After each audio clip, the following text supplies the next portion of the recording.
सफ़र में मुसीबत आए तो हिम्मत बढ़ जाती है, अगर कोई रास्ता रोके तो ज़रूरत बढ़ जाती है।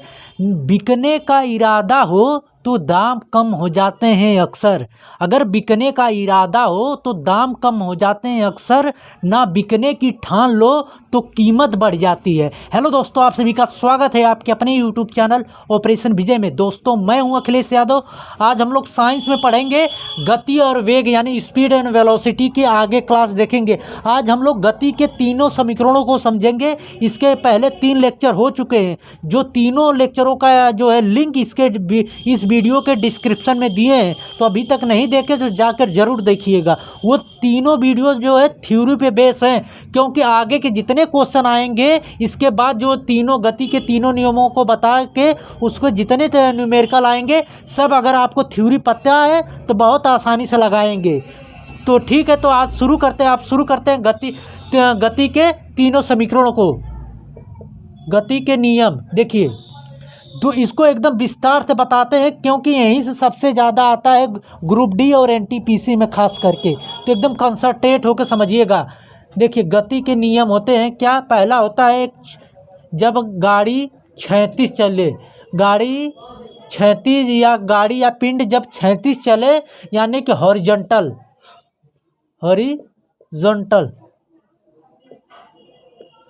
जब ऊर्ध्वाधर मतलब उदग्र कोई चले, जैसे कि कोई पिंड या नीचे से ऊपर फेंका जा रहा है या ऊपर से नीचे फेंका जा रहा है, यानी उदग्र वर्टिकल।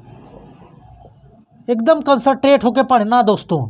देखिए, वो उदग्र में 2 तरीके के होते हैं। एक होता है आपका जो है ऊपर, यानी ऊपर जब कोई पिंड जो है नीचे से ऊपर की तरफ फेंका जा रहा है। एक होता है दूसरा आपका नीचे, यानी जब कोई पिंड नीचे ऊपर से नीचे की तरफ फेंका जा रहा है तब क्या होगा। यही मेन चीज़ यही है, इन्हीं से ये सब निकल के आएंगे। ठीक, तो एकदम कंसंट्रेट होकर समझिए। देखिए, 36 में जैसे कि कोई गाड़ी या कोई पिंड जब 36 में इस तरह चल रहा है, तो तब तीनों समीकरणों को यहाँ पे समझिए। पहला समीकरण क्रम वाइज से भी पूछता है। तो देखिए, पहला है v बराबर u प्लस AT होता है, और दूसरा होता है आपका यस बराबर UT प्लस हाफ AT होता है, UT plus half AT square. और तीसरा समीकरण होता है V स्क्वायर बराबर U स्क्वायर प्लस 2AS। एकदम बहुत सबसे मेन इंपॉर्टेंट है ये, तो एकदम समझिएगा। पहला है v बराबर u प्लस AT, दूसरा है यस बराबर UT plus half AT square, तीसरा है u स्क्वायर v स्क्वायर बराबर u स्क्वायर प्लस 2AS। ठीक, तब यहीं से ये सब आएंगे। देखिए, यहाँ पे क्या करना है, इसके लिए a बराबर में जहाँ पे a है माइनस g लगा दीजिएगा। क्यों? क्योंकि जब कोई पिंड नीचे से ऊपर फेंकेंगे तो इसमें बल लगेगा। जैसे यही चीज़ है, अगर हम इसको ऊपर फेंक रहे हैं तो इसमें बल लग रहा है। तो क्यों बल लग रहा है? क्योंकि ये गुरुत्वाकर्षण के विपरीत दिशा में जा रहा है। जब इस तरह जाता है तो ये गुरुत्वाकर्षण क्या पृथ्वी अपनी तरफ खींचती है, तो इसके विपरीत बल लगेगा तो ये ऊपर जाएगा। तो वहाँ पे जी का मान माइनस में होता है, विपरीत में हमेशा माइनस होता है। और नीचे जब कोई पिंड जब ऊपर से नीचे की तरफ छोड़ा जाता है तो कोई बल लग रहा है इसमें फेंकने के लिए। देखिए, इस तरह छोड़ रहे हैं, आ गई, कोई बल नहीं लग रहा है। तो यहाँ पे g बराबर एक, जहाँ a है इसमें, वहाँ जो है a बराबर क्या रखेंगे, प्लस g में रखेंगे। ठीक, ये समझ आया कि नहीं इतना? अब देखिए, पहला इसमें क्या करेंगे, v बराबर u माइनस GT हो जाएगा। जहाँ हमने कहा जहाँ a है वहाँ पे माइनस g लगाएंगे। ठीक, तो v बराबर यहाँ प्लस माइनस का माइनस ही होगा, तो u माइनस GT हो गया। दूसरा समीकरण क्या हुआ, यस बराबर UT minus half GT square, UT minus half GT square. तीसरा समीकरण क्या कहता है, v स्क्वायर बराबर u स्क्वायर माइनस 2GS, जहाँ जहाँ ए था जहाँ जहाँ पर ए था वहाँ पे माइनस जी रखे, और इसमें क्या करेंगे, प्लस लगा देंगे। तो पहला समीकरण हो जाएगा आपका v बराबर u प्लस जी टी हो जाएगा। दूसरा हो जाएगा आपका v बराबर U T plus half G T square हो जाएगा। और तीसरा हो जाएगा समीकरण आपका v स्क्वायर बराबर यू स्क्वायर प्लस 2GS हो गया। ठीक, समझ में आया। मेन यही था, बस ये समझ लीजिए कि कब कब जो है माइनस जी रखेंगे, कब प्लस रखेंगे, बस काम खत्म। जब पिंड जो है नीचे से ऊपर फेंकते हैं तो माइनस जी, जब पिंड जो है ऊपर से नीचे आता है तो प्लस जी। ठीक, तो ये समझ गए। देखिए याद कैसे करेंगे, देखिए ये चीज़ तो सब में कॉमन है, ये इतना चीज़ सब में कॉमन है। पहले देखिए इसमें जो है 1 का मल्टीप्लाई हुआ है, फिर इसमें हाफ मतलब आधा का मल्टीप्लाई हुआ है, फिर इसमें जो है 2 का मल्टीप्लाई हुआ है। मतलब पहले 1 चले फिर आधा हो गया, आधा मतलब बीच वाला है ना, तो बीच में क्या करते हैं, आधा आधा करते हैं ना कोई चीज़ को, तो ये आधा हो गया, फिर जो है उसका दुगना हो गया, इसका जो है दुगना हो गया। ठीक, बस काम खत्म। इतना याद करना है। v बराबर होता है u प्लस ए टी, और जो है यस बराबर होता है U T plus half A T square. और v तीसरा समीकरण क्या होता है, v स्क्वायर बराबर यू स्क्वायर प्लस 2as।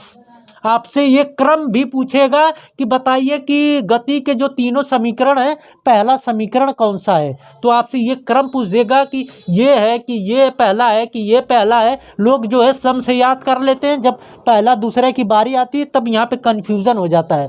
पहला ये समीकरण हुआ है और दूसरा ये है, तीसरा ये है, इसीलिए हमने क्रम से लिखा है, तो आपको समझने में आसानी भी होगी। समझ में आई बात। तो आगे चलते हैं और इससे थोड़ा सा कुछ रिलेटेड समझते हैं। आपको इस तरह दे देगा और पूछेगा क्या कि बताइए ये प्रथम समीकरण है, ये गति का, ये द्वितीय है, ये तृतीय है। तो यहाँ पे पूछेगा कि बताइए प्रथम समीकरण किसको किसको दर्शा रहा है, द्वितीय समीकरण पूछेगा किसको किसको दर्शा रहा है, और तृतीय समीकरण पूछेगा किसको किसको दर्शा रहा है। तो यहाँ पे आपको देखिए समझना क्या है, दर्शा रहा है का मतलब किसको व्यक्त कर रहा है। ठीक, तो देखिए यहाँ पे इसको याद नहीं करना है, बस एक चीज़ जानिए कि जहाँ पर ए है और जहाँ पर यू है दोनों के बराबर 0 मान लीजिए। जहाँ पर ए है, जहाँ पर और यू है उसके बराबर 0 मान लीजिए। ये प्रथम समीकरण है, तो जहाँ पर ए है मतलब ये 0 हो गया, और जहाँ पर यू है वहाँ पे ये इन दोनों को काट दिए तो क्या क्या बच गया, भी बच गया, टी बच गया। भी को कहते हैं वेग और टी को समय। यानी कि पहला समीकरण पूछेगा कि आपसे कि पहला समीकरण, गति का पहला समीकरण किसको बताता है, तो वेग और समय को बताता है। जहाँ जहाँ पर u और a हैं उनको जो है काट दीजिए, u कट गया और a कट गया, और यहाँ पर भी u कट गया, a कट गया, और बाकी जो बचा वही बता रहा है। मतलब दूसरा समीकरण किसको बता रहा है, विस्थापन और किसको, समय को बता रहा है। विस्थापन और समय दो ही चीज़ बचे हैं ना, एक यश बचा है, यश मतलब विस्थापन, और टी बचा है समय। और तृतीय समीकरण किसको बता रहा है, ये वेग, भी बचा है और क्या बचा है, यश। यानी कि तृतीय समीकरण वेग और विस्थापन को बता रहा है, वेग और विस्थापन। ठीक, तो पहला समीकरण वेग और समय को बताएगा, द्वितीय समीकरण विस्थापन और समय को, और तृतीय वेग और विस्थापन को। समझ में आया बा, ये समझ में आई। तो इसी तरह आपसे ये पहला दे देगा, ये इस तरह पूछेगा कि ये बताइए किसको दर्शा रहा है, इस तरह आपको 4 ऑप्शन दे देंगे। तो यहाँ से आपको ये पता होना चाहिए। बस यही याद रखिए कि जहाँ जहाँ पे a प्लस यू है उनको 0 मान लीजिए, मतलब उनको काट दीजिए, और जो बच रहा है उसको वो दर्शाएगा। ठीक, तो ये समझ गए गति के तीनों समीकरणों को किसको दर्शाते हैं, और गति के तीनों समीकरण क्या हैं ये समझ गए। अब इसके बाद जाके आप क्वेश्चन लगाएंगे तो एकदम आसानी से सभी क्वेश्चन लग जाएंगे। ठीक, तो आइए देखते हैं हम लोग क्वेश्चनों को, तो और अच्छे समझ में आएगा। हमने जो बताया गति के तीनों समीकरणों को, अब देखिए यहीं से क्वेश्चन ऐसे आएंगे। अंतिम भाग से शुरू होने वाली एक कार 1 मीटर प्रति सेकेंड स्क्वायर के त्वरण के साथ 2 मिनट के लिए चलती है। कार द्वारा गति ज्ञात करिए। मतलब जो है आपसे v बराबर पूछा है, v बराबर पूछा है, तो गति के प्रथम समीकरण से देखिए आपसे u का मान दिया, u बराबर 0 है। क्योंकि जो है अंतिम भाग से जब कोई चीज़ चलना शुरू हुई है, हमने कहा ना जब विरामावस्था से कोई चीज़ चलना शुरू होती है तो u बराबर 0 होता है, ठीक। और जब जो है अंतिम अवस्था पे ब्रेक लग के रुक जाती है तो v बराबर 0 होता है। तो यहाँ पे जब विरामावस्था से चलना शुरू हुई है तो u बराबर 0 हो गया। और फिर क्या दिया है, t बराबर दिया है जो है आपका 2 मिनट दिया है, तो इसको 2 सेकेंड में बदलिए तो एक हो जाएगा आपका 120 सेकेंड हो जाएगा। क्यों सेकेंड में बदले, क्योंकि जो है यहाँ पे 1 मीटर प्रति सेकेंड स्क्वायर दिया है और ये त्वरण दिया ना, 1 मीटर प्रति सेकेंड स्क्वायर के त्वरण के साथ, मतलब ए बराबर दिया है 1 मीटर प्रति सेकेंड स्क्वायर। तो यहाँ से देखिए गति का प्रथम समीकरण क्या कहता है, v बराबर u प्लस at, यही होता है ना v गति का प्रथम समीकरण। तो v निकालना है हमें और u बराबर 0 रख दीजिए, प्लस ये बराबर जो है 1 है और जो है t बराबर आया 120 सेकेंड, तो 120 रख दीजिए। तो यहाँ से देखिए ये 0 हो जाएगा, ये इसमें मल्टीप्लाई होगा तो v बराबर क्या आ गया, 120 मीटर प्रति सेकेंड स्क्वायर आ गया।